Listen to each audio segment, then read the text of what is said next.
Gerizekalı! Mana bu videoni oxirigacha ko'ringlar-da. Ha ayıptı bu. Ben sana bunları vermiş miydim? Gerizekalı! Vermiş miydim ben bunları sana? Vermiş miydim? Seni parçalayacağım böyle ha. Ver hepsini. Şerefsiz. Bırak. Bırak versin bırak. Çıkart hepsini çıkart. Hepsini ver hadi. Var ya yaptığım şeyin kendimden korkuyorum artık yeter. Ver hadi aç. Çıkart. Başka ne var çıkart hadi. Efendim Bunlar şey değil. Bunlar. Bu sizin. ne istiyorsun? Başka yok. Başka psikoterik bunlar da Ne istiyorsun? annen eskiler verdik. Tamam, ne arabası? Yok bunlar. Voqea Turkiyada bo'lgani aniq. Qahramonlarini video qachon bo'lganini bilmayman. Menga TikTokdan tashlab berishdi. Katta ehtimol bilan bu o'zbek ayol bo'lishi mumkin. Shunaqa deyishyapti. Urayotgan ayol Turkiya fuqarosi, videoga olayotgan erkak ham pastkash ham Turkiya fuqarosi bo'lishi mumkin. Chunki videoni tarqatgan pastkash mana shu harom bo'ladi.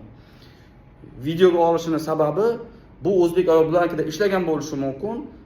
Shu 6 oy ishlaganmi, 1 yil ishlaganmi ketayotgan paytda patroni kiyim sovg'a qilgan. Turkiyada bu narsa bor, haqiqatan ham ishchilarga kiyimlarini sovg'a qiladi, eski kiyim sovg'a qiladi. Yangi kiyimni uncha-muncha sovg'a qilmaydi. Endi o'sha eski kiyimlarga qo'shib bir ikkita kiyimlarni olib ketayotgan ekan bu opamiz. Shuni patroni bilib qolib, videoga olib, urib, men senga bularni bermagandim-ku deyapti. Ya'ni berganimdan tashqarisini olsan deb urib, turtib videoga olib sharmandasini chiqaryapti. Nomko'rda bular shunaqa, yaxshilikni bilmaydi. U sizga non, choy, oylik berayotgan bo'lsa, yaxshilik qildi deb o'ylamanglar. U mehnatlaringga yarasha beryapti. Eshakda ishlaganlaring uchun beryapti. Olmanglar shu eski tuski kiyimini, arzimagan pul turadi o'zi.